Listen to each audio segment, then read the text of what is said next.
Part 2 of this list. Let's do this. Now, number 10 on my list is Undertaker versus Stone Cold Steve Austin, SummerSlam 1998. Yeah, this one's a match that not only had another long build-up. This is Highway to Hell. Undertaker versus Stone Cold. The promos for this match, man, this was almost like a movie being released, a summer blockbuster being released that year. It felt like it, the way that the promos, almost like a trailer, a movie trailer. And it was really cool to see, Undertaker and Stone Cold, this is probably their best match. And it was really cool to see Stone Cold being established as the top guy, not just from his match with Shawn Michaels, but being able to take on someone like The Undertaker. And I know he had that one match against Kane where he lost the First Blood match, but this is the match that hoped to make Steve Austin not only look like a badass, but also somebody who can hang with another badass like The Undertaker. And there's a really cool moment that shows The Undertaker can really pull the high-flying moves as well as being an ass kicker when he jumps from the top rope, leg drop through an announce table to Austin. This match, I was rooting for The Undertaker. I was like, come on, you can win this title. But he lost this match against Austin, but it was one of those matches that he didn't need to win. It was about, when you look back, he didn't need to win it. It was about showing Stone Cold as being the guy, and The Undertaker did that perfectly in this match. But I gotta say, it was a cool match to watch, I gotta say. Number 9 on my list is Undertaker versus Edge at WrestleMania 24. Yeah, like I said, there are going to be a lot of WrestleMania matches on this list. Here's another one. Again, the build-up. You had the 15-0 record with The Undertaker going into this match against Edge. Again, good storyline with Edge screwing over The Undertaker at Survivor Series and making sure he doesn't win the title, and then screwing him out of the title again at Armageddon 2007 to cost him the title so that Edge would win it, and then going into their match at WrestleMania after The Undertaker won an Elimination Chamber match at No Way Out. So that was a cool match, I gotta say. It was fun to see their different styles really complementing each other. Edge did not look out of place in that match. He really looked like a world champion. And his devious nature really helped build up this rivalry and build up this match. So that when you saw how it ends, it was like, yeah. And not even the stuff in the middle of it was really cool to see. Edge really came into his own as being a great villain. You had that sort of thing happen in 2005 and 2006, but this is the, sorry about the car again, but this is the match I think that really solidifies him as a really good villain, and it was cool to see that.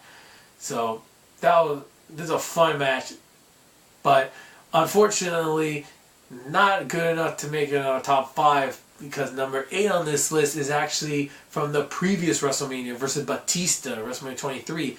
Now, you would think that these two guys would not have good chemistry with each other, considering Batista is just this big brute of a guy, very muscular, doesn't look like the fastest guy, and Undertaker is just an ass kicker, but their styles just meshed so well in this match. You would not have thought that going in.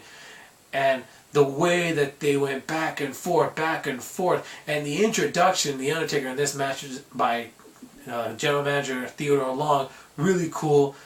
I like that he came out to introduce both the champion and the challenger, because it was a SmackDown match for the SmackDown title, which is the World Heavyweight title, and Batista and The Undertaker put on a really good match. Definitely should have been the last match of the night, but it wasn't. But Undertaker was the last match of WrestleMania 24. I'll take that. And when you see the back and forth, and Undertaker pulling out all the stops to win this match, it was really cool to see. And a fun match that you would not have expected from these two guys. And when you see the later match, you see, yeah, that was not a fluke match. These two have good chemistry with each other.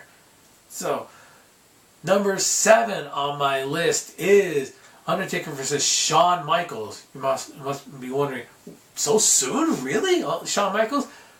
But this list does not have a one wrestler per match clause. So this match is Shawn Michaels inside Hell in a Cell. The very first Hell in a Cell, actually. And this match solidified the Hell in a Cell structure as something that, yeah, this thing's going to come back again and again.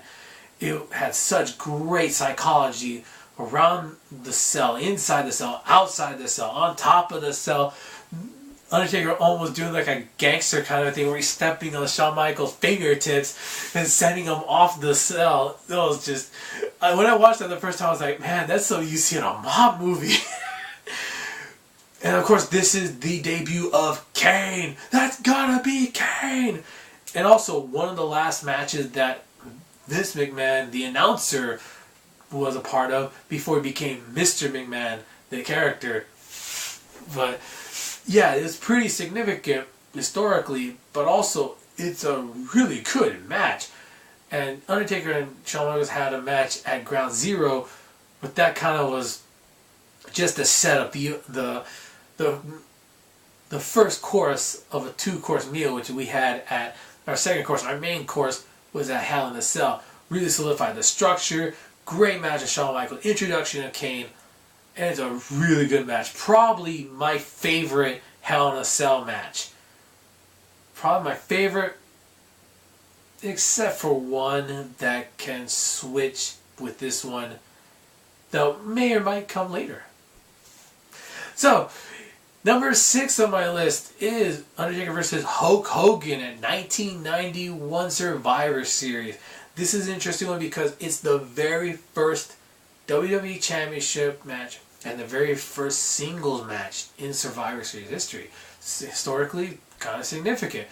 Also, this one, if you watch it back now, you'll see that some people are cheering for Undertaker, some people are cheering for Hogan. It's kind of a mixed crowd. And this for me was the match. I was okay. I like them both. I was like really like who's I going to cheer for in this match? And this was the match that got me because, like I've said before, I was a big Hulk Hogan fan throughout the late '80s. So I was like, okay, the Undertaker's really cool. I like who do I go with? And then this is the match that got me to not be as much of a fan of Hulk Hogan. And I was like, okay, The Undertaker has usurped Hulk Hogan as my favorite wrestler in the WWE, and that spot has not been taken by anyone. It probably won't be taken until The Undertaker retires, and he'll retire on top as far as I'm concerned. But this match, it was, of course, the first championship match called the Gravest Challenge. Great setup, great storytelling, and even though after the match, it wasn't really that good afterwards with the whole rematch and then vacating the title, the match itself is the match that solidified The Undertaker. Boom, this guy is here to stay. And he was here to stay. And is still here since we're celebrating 25 years of The Undertaker. So, now, that's it for part 2 of this list. My top 5 is up next.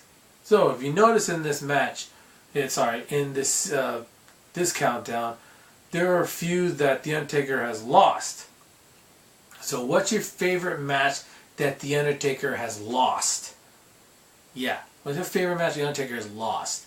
That's what I want to know for this part. So, tune in for part 3 on Thursday when I tell you my top 5 Undertaker matches. Till then, take care. Bye.